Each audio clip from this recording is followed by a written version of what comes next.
Yeah, guys, I do talk to myself, but besides the point.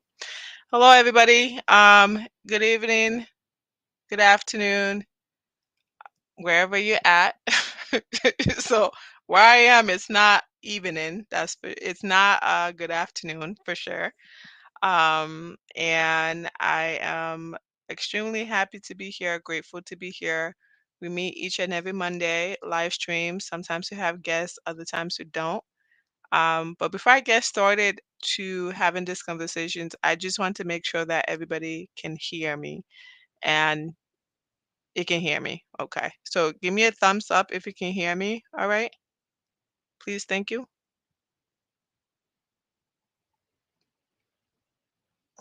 Give me a thumbs up if you can hear me. Okay.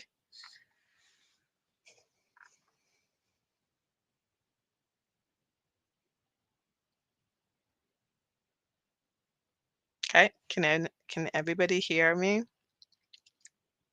Or am I just talking to myself here?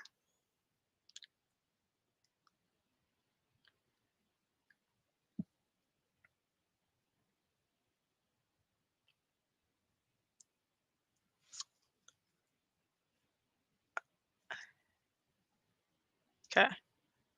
I'm going to put it in the chat. Yes, we can hear you. Thank you. Thank you for that confirmation there. I really appreciate it. I don't know why I am really lagging right now. I'm seeing everything afterwards. I'm not sure why, but I'm seeing everything like 5 seconds later. Today's conversation, if you don't know me already, I am Anna Bingham, your favorite Scrum Master. I've been in this space for 5 plus years. I am a safe coach. I am in the military 10 years. A supply staff sergeant, about to be a sergeant first class. I'm celebrating early. And I love agility. I love anything agile space. I love, and anything that's going to add values to others. I love.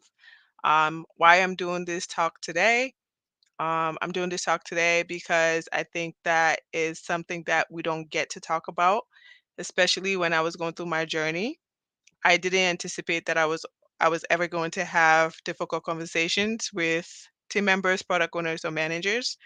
Um, my goal is to just share my experience, how I've dealt with that, and if other people would like to jump in and share from their perspective how they have dealt with that, all is welcome.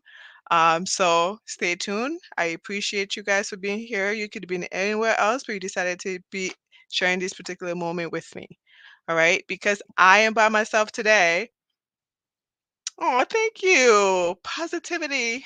I am by myself here today, and so the conversations might be short or it can be long, depending on how you, the audience, want to keep the conversation going, or if you want to keep it short, that's fine. If you have questions particularly to ask, by all means, go ahead and ask the questions. Okay. The goal is for us to have the conversation. And I'm sharing the conversation, and however you decide to move forward with this information is up to you. But at the end of the day, the goal for me is to share the information so it's out there. Okay. So the topic today is the diary of a scrum master, right? This is coming out of a diary, my diary, and it's me sharing my experience with these different groups of people that I've dealt with. My encounter with conflict, as I mentioned, it was nothing that I planned for, and this sometimes you really don't plan for this. It really literally just happened. So I'll start with the first one, conflict. Conflict sometimes, what is conflict, right? Conflict is my definition or understanding of what conflict is. It's when you and an individual, either one, don't get along or don't have alignment in a goal, or um, yeah, you just don't have alignment in expectations or whatever goal you guys were supposed to have. It can be either you're not having alignment eye to eye because of personality. There can be also personality conflict, right? As we work in this space, there are sometimes dominant personalities that we encounter each day. And for majority of them, those dominant personalities can be a product owner, it can be a tech lead, it can be a team member, it can be a manager, right? But how do you deal with those personalities? And like I said, nobody ever plans for conflict to happen until when it happens. So the goal for this conversation, as I mentioned, is for us to have the conversation so that we can all be aware. How I've dealt with conflict. This is me just talking in my diary. It feels like it's a diary.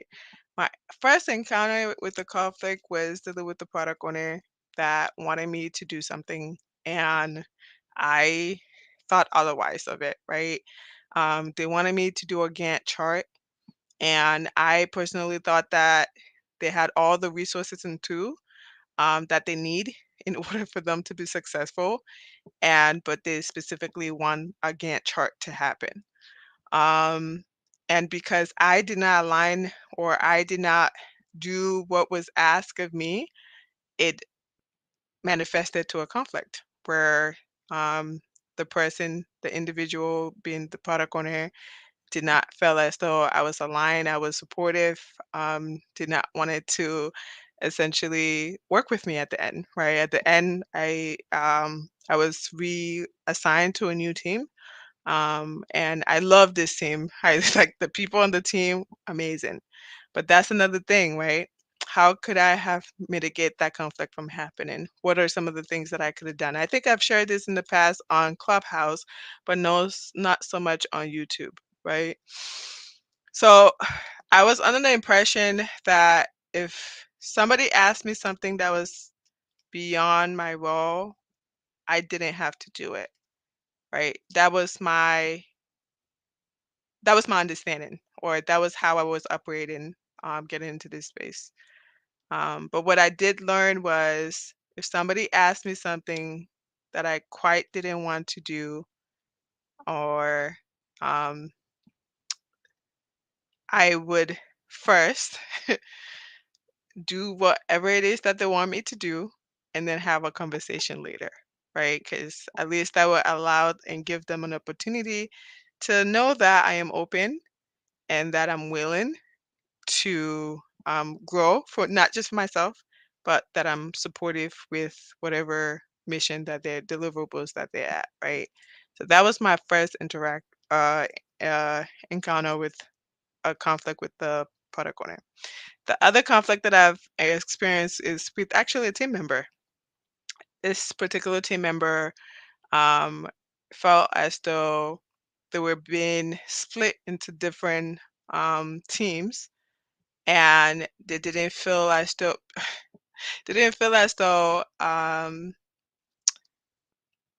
they needed to be in Scrum events, certain Scrum events.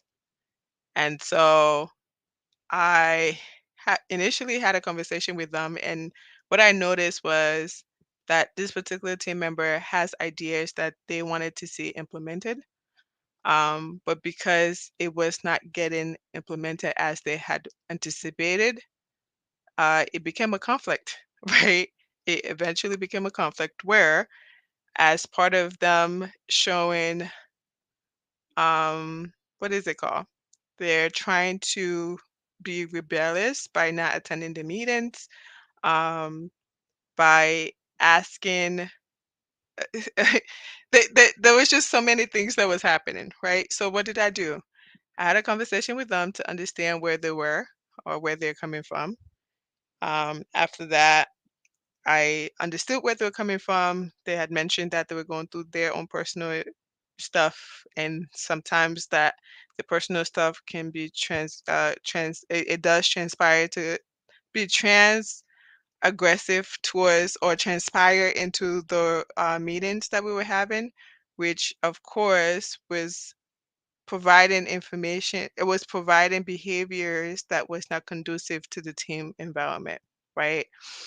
And I had a meeting with them, this we seemed like we were on the same page. I wasn't aware that the product owner was not aware of the behaviors. So I started talking to product owner just to, something for them for her to be mindful of, because at the end of the day, we need to understand and make sure that if this person is no longer on the team, we have some type of backup or replacement because of where we were in the delivery process. Okay. So what ended up happening? Had a meeting with the individual's manager. And this is something I will say why it's so important for you to always be in communication with the product, with the developers managers, not just for when things are good, but when things are not good, right? Because if you maintain that relationship, it's easier for you guys to talk through, not this person is not doing X, Y, and Z, but you're talking through from a from a professional standpoint of how can we support this person in wherever they're at their journey. And it's not talking bad about them, it's just talking about, is there somebody else within your chapter or within your direct reports that can help, right, in the time being, right? It just so happened that the manager was aware of what was happening with this individual. And so he suggested that we could have another team member within their chapter to come and support us because this particular team member seemed to be going through a lot. Um, so the other thing about this is now that the manager is aligned to, okay, we can send somebody there, this particular team member now is coming back to us and saying, I'm good, I can do this work, like basically trying to prove themselves that they can do the work. um so the product owner and we sat again, met with the manager. I got my manager involved because I never wanted it to be as though I was targeting anybody. I explained it to my manager so he had awareness. So when we had a joint conversation, the next step, because at the end of the day, we want to make sure that I'm not attacking anybody and nobody feels attacked, and it's for the best interest of the product, and the best interest of that person, right? And making sure we have solutions. So we had to do a working agreement between the individual and their manager and myself, product owner. And my manager was just there just to oversee and make sure that we had alignment. So with that being said, how we end up resolving it and helping things to go back to normal was that myself and product owner agreed to this individual attending the key meetings that they need to be at. The key meetings that they needed to be needed to be included in were backlog refinement, sprint planning, and daily scrum. Um, why? Because yeah, those are the key meetings that they needed to be in, right? And retrospective. But then, even though we had that conversation, all of a sudden we started noticing that this team member is in all of the meetings later on. So we allowed it to continue. We said, okay, well, myself and the product owner, we talked about it offline, and we said, okay, well, we'll just assess and see, progress. So one day we came back, all the work that was backloaded, right, by this team member not doing it, they spent the whole weekend to do it. So I had to send an email to the product owner, this person's manager, and also my manager, and CC my manager, so he has awareness and transparency of what was happening, to let them know, like, we had an agreement, but didn't mean that this person needed to sacrifice their weekend in order for them to get the work. So just wanted to make sure that there was alignment there. So at the end of the day, um, whatever was going on with this particular team member was outside of life, outside of work, was impacting their behavior at work. And the reason I'm bringing this is sometimes where things happen on a team, we tend to see it as what it is, right? But I think some of the things that we need to do as Scrum Masters is to do a couple of things. There's just so many things we can do, but we need to prepare to have the conversation, right? One, you need to identify the behaviors that you have seen to be disruptive. and how it's impacting the team, right? Before you approach anybody. Secondly, your tone, right? Don't be judgmental, be understanding, come from a place of care, and understanding again, right? And focus on the issue, right? Focus on if this person had said that we're going to do something, committed to something, and then we get to review and they didn't get to complete it and they never told us whether or not they weren't going to complete it, then we need to address that particular situation. We cannot bring other things that they have not done, or not other things they have not done, but other things that they've done in the past. But we need to be able to just address that particular situation and also have focus, right? When we're addressing the individual, it doesn't seem like we don't want it to make it seem like we're attacking them in any shape or form, but having a conversation to find a common ground. How can we work together? How can we move forward? Because if you don't, you will not like the repercussion that happens, right? So it's so important for us to be flexible, right? Be flexible, because we didn't need to sit there and say, okay, what times could work for you in the meetings? Like, we know that you have a lot going on. You're on split over two, three teams. You're doing additional work on this. You're doing additional work for your chapter, whatever. We didn't have to sit there. We could have either just said, okay, well, we need another person to replace because we need work done. But we're willing to say, okay, which of these five meetings can you attend? Based on then we eventually find a solution for them. And then follow up with the team member where it's not too yeah, just follow up with them to make sure that they're okay, and it's not seeming that you're picking out on them because they share with you that they're going through something or they have issues, but just casually checking on them. And which is why it's so important for you to regularly have uh, one-on-one with team members to understand, because the system member that would be, you know, very happy, free to share ideas, and then at the end of the day, you notice that but then one week or one situation happened, you notice that, they're not acting themselves. It's not because um it's not because they're not somebody just asked question completely off record to what I'm talking about. So it just got me. It's not because like they don't want to add value. It's just because they have other things. So people are coming and wearing their emotions in their sleeves. So we need to also be aware of that and be a human being. So that's the moral of the story. Okay. The last thing I want to talk about here before I go offline, it's really weird with me just speaking to my diary right now. Oh my gosh. So it's dealing with a manager, a difficult manager, micromanaging manager. How do you deal with them? Well, I think sometimes when people get on teams or when they're hired, we kind of think that the manager we put all the power on the manager, but that's just share responsibility. We should be able to have share responsibility to understand what should we be doing with our 30, 90, or 30, 60, 90 days. Like, you should have a plan. You shouldn't be in a meeting and coming to meet the manager in a meeting and then allow the manager to bring the agenda to you.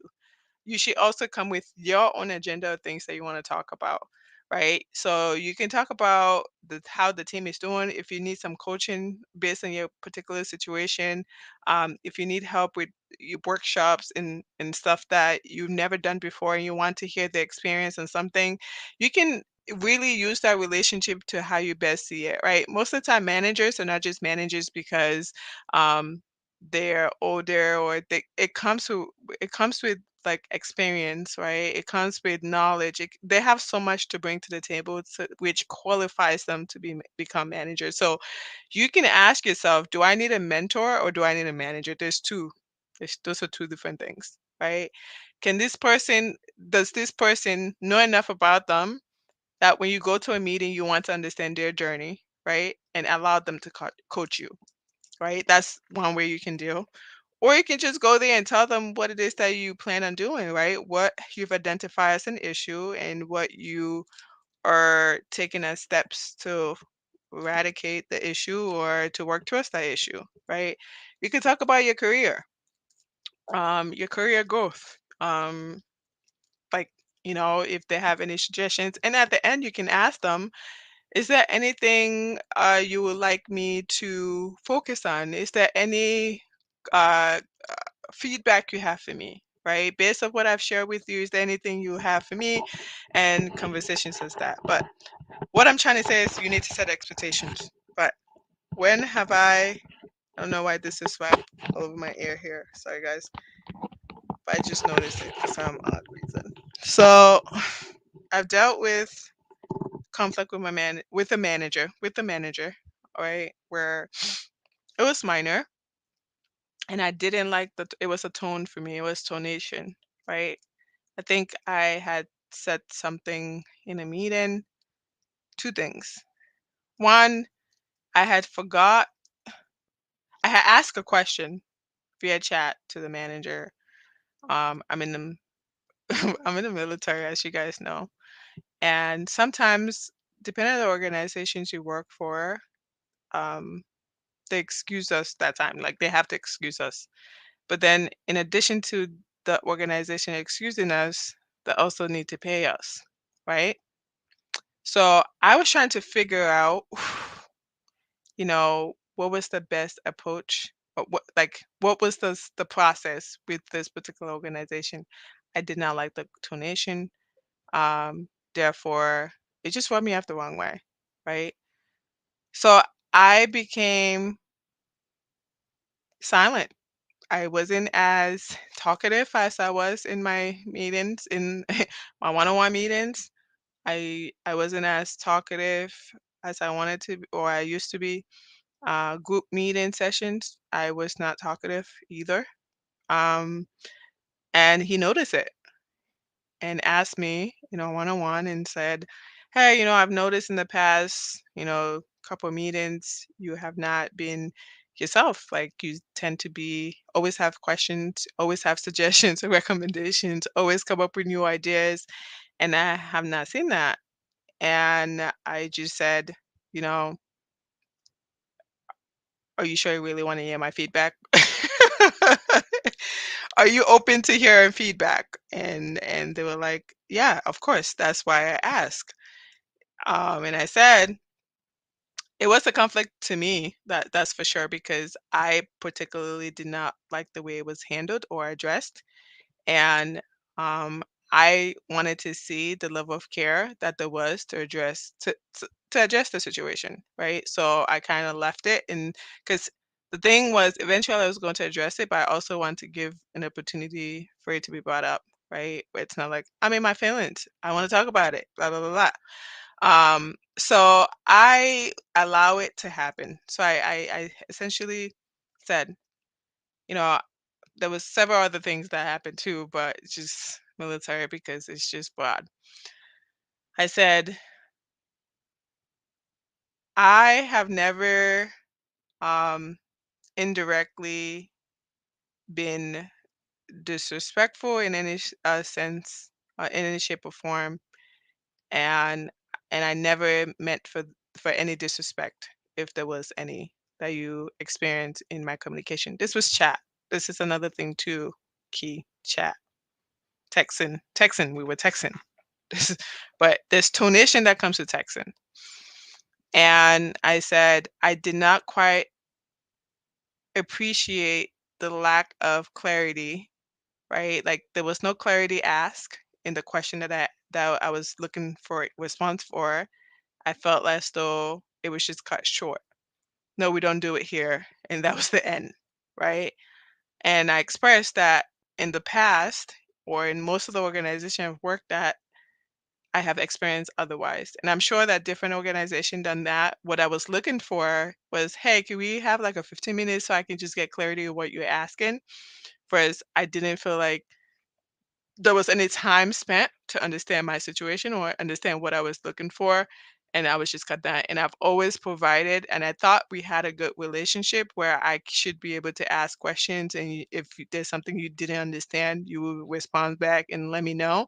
But I just felt like I was not given um, the space or even given a care in the world to get my questions to be resolved. So um, and so I didn't feel the need to be expressive. I didn't feel like I was valued in the particular moment and several other moments that I've asked several questions. And I said the only reason I'm bringing it up right now is because I would like for us to work it out. And however we decide to move forward, I'm okay with it. I will come and do my work and serve my teams and work with the product owner and do what I need to do. But it's not by force that we need to have a relationship, right? But I would like that if that's something you're open with as well. And he was he was like, I actually felt the same way. Like, I'm happy that you were open to have this conversation. That was not my intention. I do want to work it out so we can get back to where we used to be, and having, an open, honest conversations because this is what we want to help our teams to get to, right? So we cannot say we're helping our teams to be high performers and cannot have difficult conversations. So I was like, I appreciate that. So I said, what does the next step look like?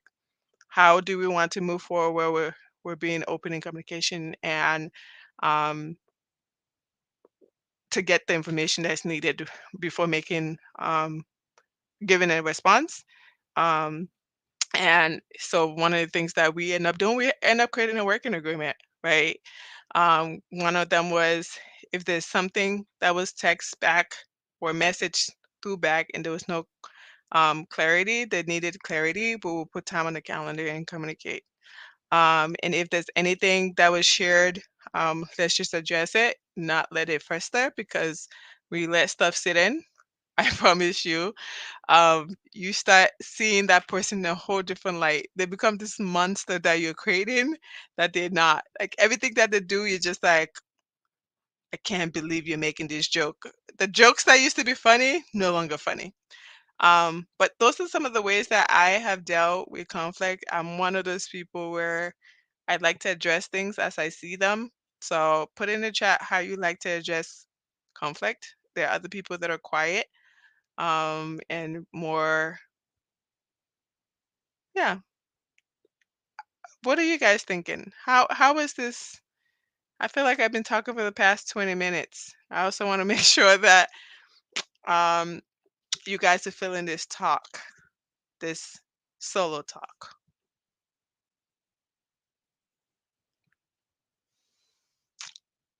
Okay? So I'm getting a lag here.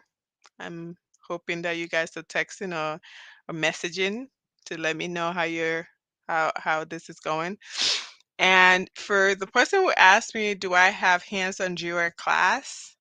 I don't know if I say actually, yes, I do know somebody that will help you. I don't particularly have a class on its own. I have a program that actually encourages hands-on Jira. However, I do have a mentor in the class that come in and support the students and help them with Jira.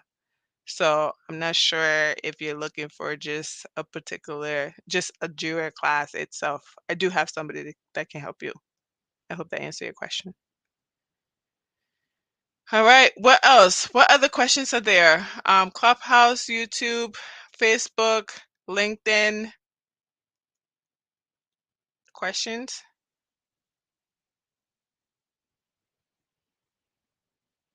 Oh no. Did I close out Clubhouse? No way.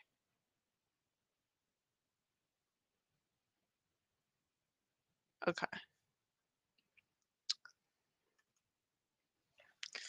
All right. I approach conflict directly for the most part.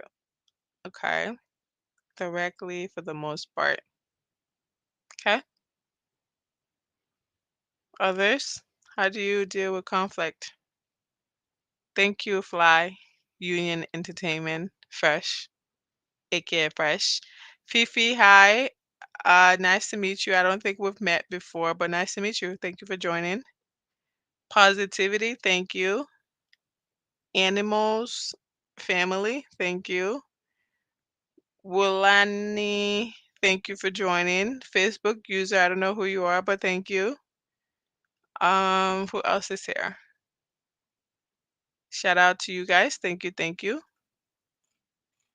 All right, so I don't see any questions coming through. I don't know if other people in the chat do have questions per se, but if you don't, that's completely fine. But thank you for listening to a diary of a Scrum Master handling difficult conversation with team members, product owner, and managers. I hope this was insightful to you, and this was my information that was shared. However, you decide to deal with it, it's up to you. I will say that conflict will always happen, and sometimes we cannot predict it.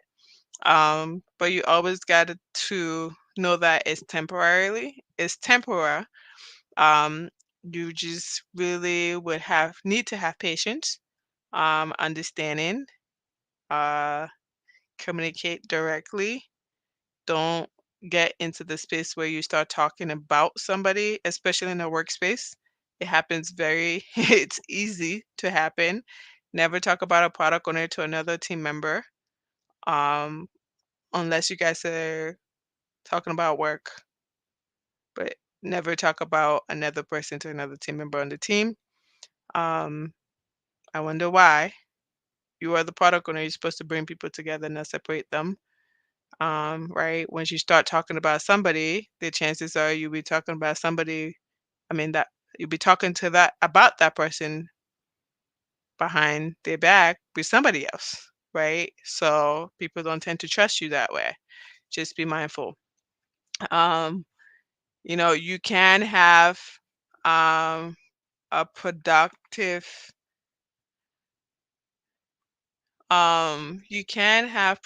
conversations and be respected depending how it's not what you say, it's how you say it, right? So I see a question here. How would you handle a PO that feels as though Scrum Masters are useless? I think that a lot of product owners see Scrum Masters are useless.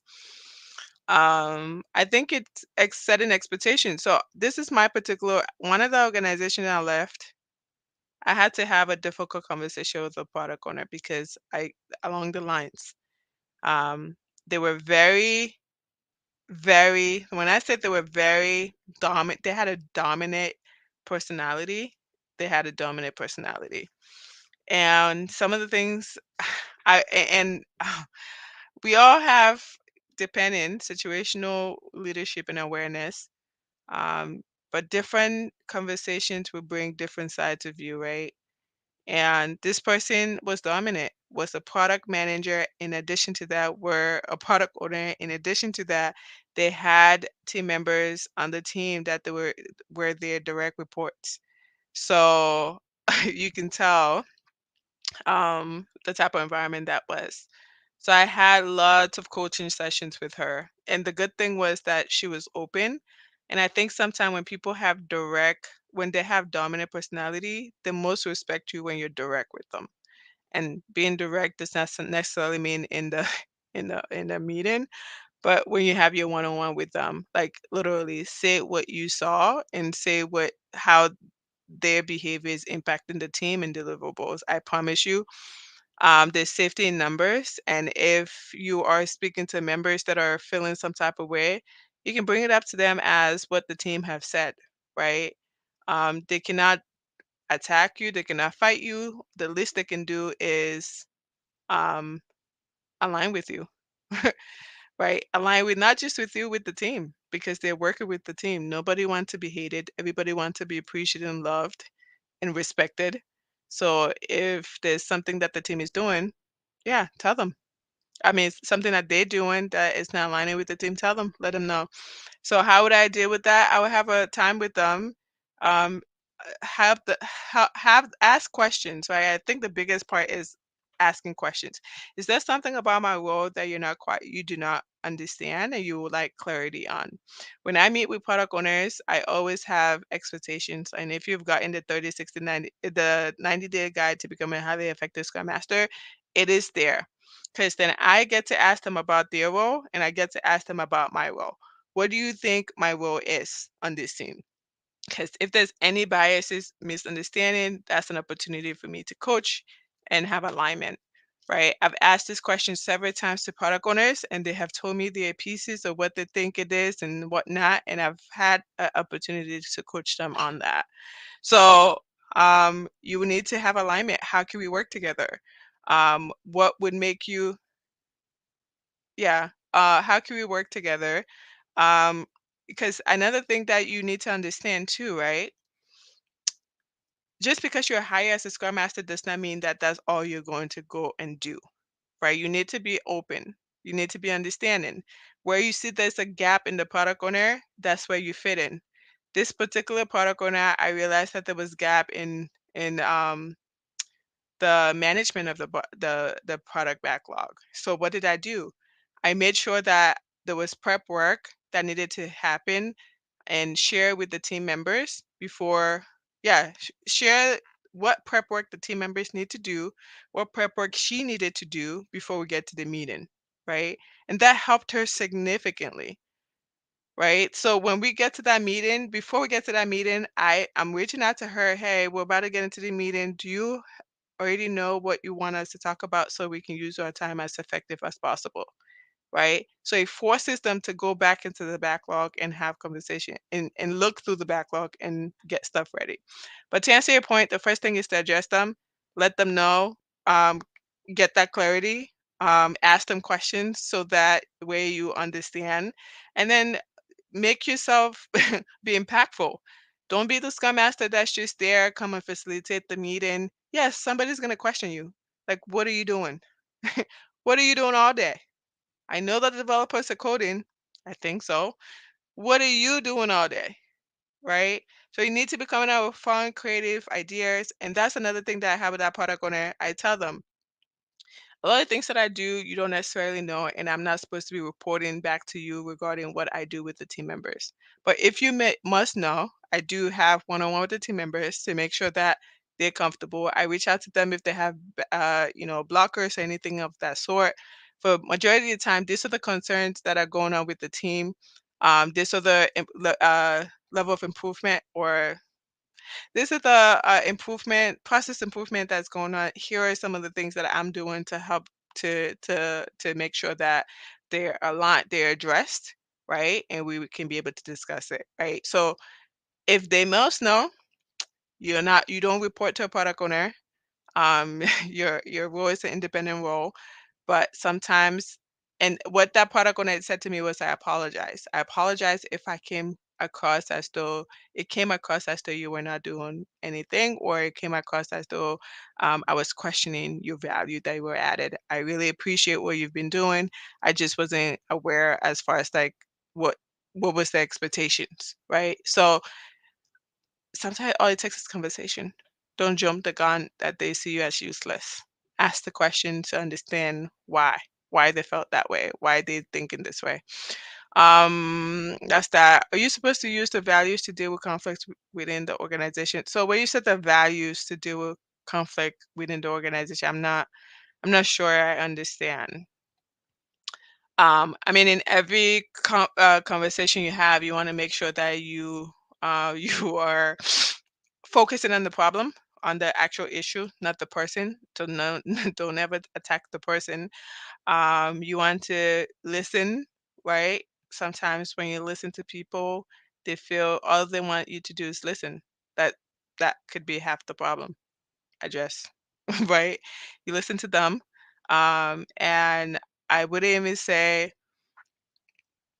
share your insight with them unless it's asked, and ask them before you're listening to them. Just ask them, how would you want me to use this information or help you today, right? Um, and find common ground. What are some of the common ground? What would an ideal state look like if we were to work together and we're working together in a harmonious environment? How would this look? What would this look like? So that's another way to ask them. Have you worked in a team where there are business analysts and product owners? What was your experience as far as portions of work is concerned? Yes, yes, and yes. Majority of the teams that I've worked on has had a business analyst and product owners. So the business analyst is a proxy to the product owner. What do I mean by that? The owner is not here. Guess who I see? I see the business analyst. So even when I have a meeting, any meetings that I have, the product owner and the business analyst are the same. They're in the same meeting. So the product owner and the business analyst are in the same meeting I'm having, especially so I have like this uh, tech lead connect, right? Where it's myself, product owner, and business analyst. And if there's a tech lead, add them in there. We have conversations regarding observations seen on the team, opportunities for improvement. We talk about the backlog. Are we in good shape? What do we want the team to look for, or what do we look for the team to contribute in? What is the next thing? Like we talk about forward thinking, right? Continuously. So that's how I've included it in the conversation so that when the product or in the event that the product owner is not there, business is as usual. They have alignment, they have understanding of what is expected of them. Um, then the other one was the product. So business analyst and product owner, business analyst, yeah. And another thing that the business analyst did, especially when it came to releases, was that they did the validations. They did, and sometimes I have helped out, and it got me interested in the business analyst role because I did the business acceptance testing at some point.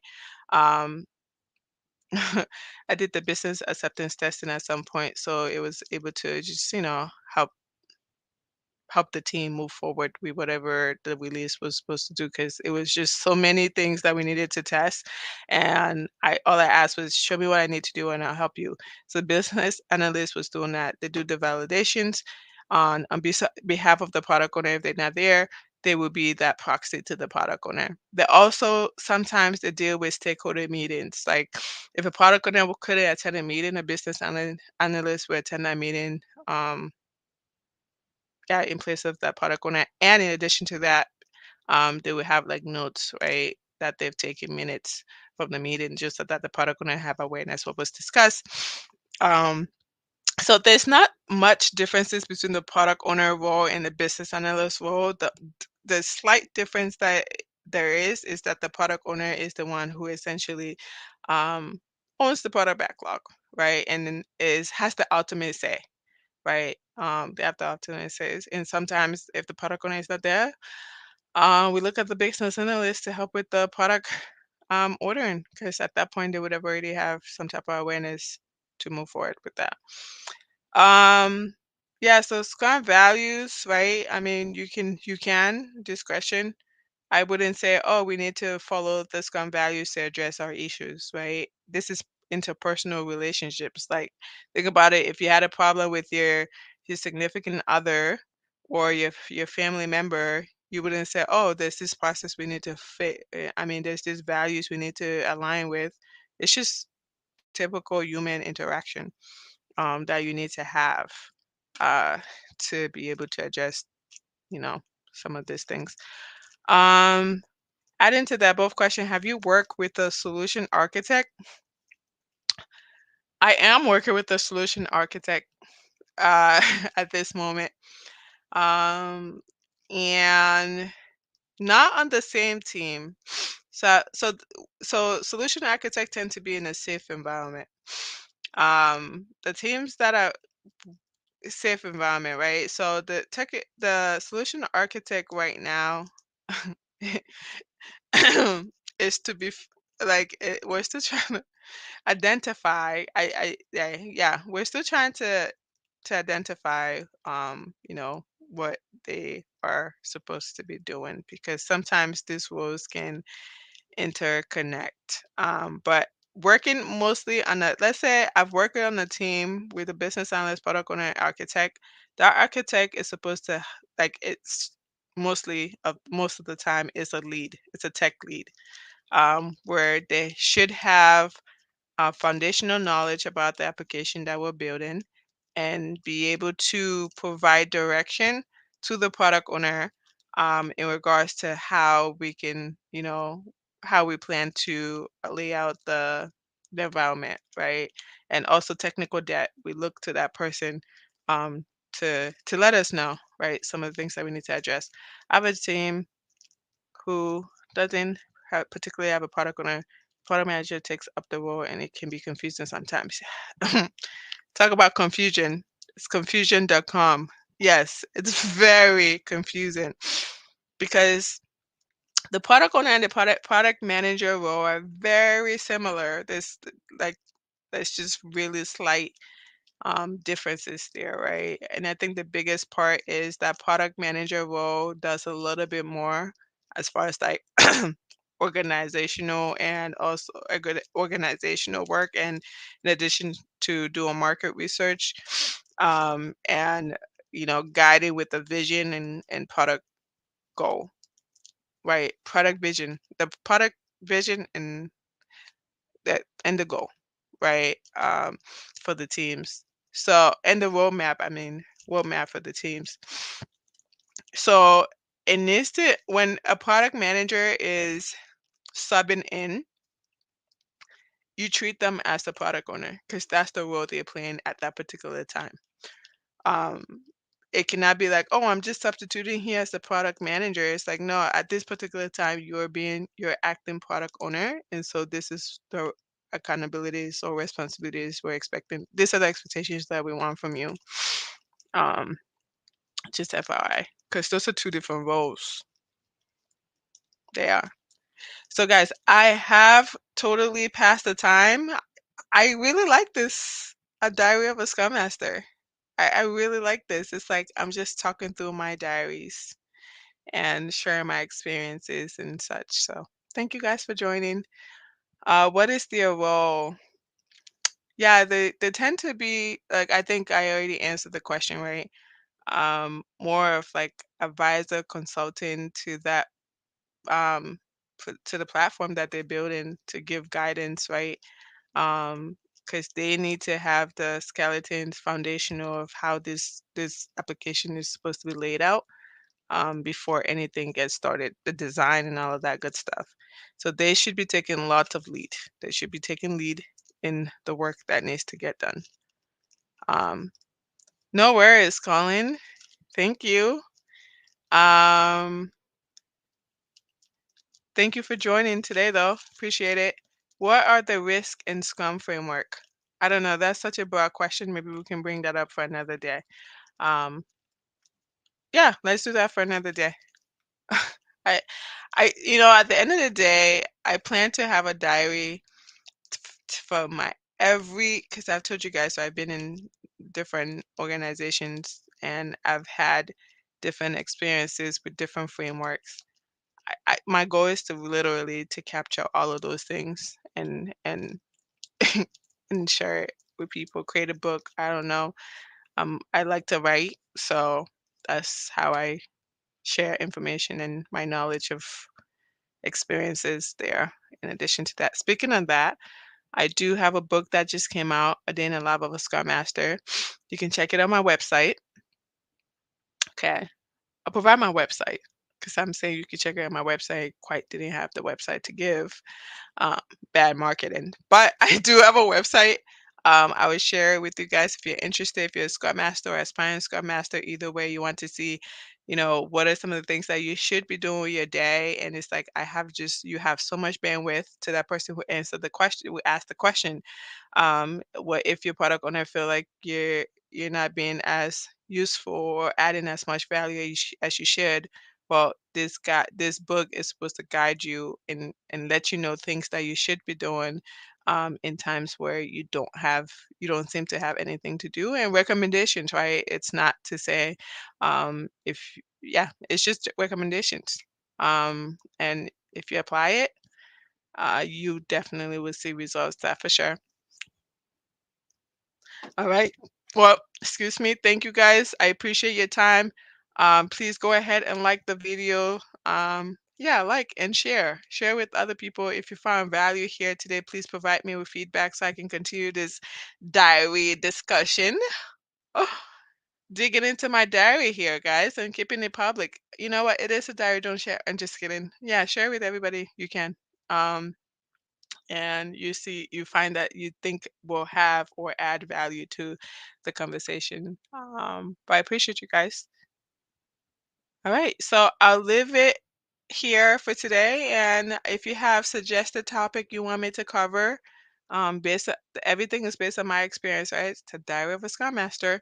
If you have anything in particular you want to know more of, please leave it in the chat, and I will be more than if I've experienced it, I'll be more than willing to share what I know. Okay. All right. So thank you. Have a good one. Bye.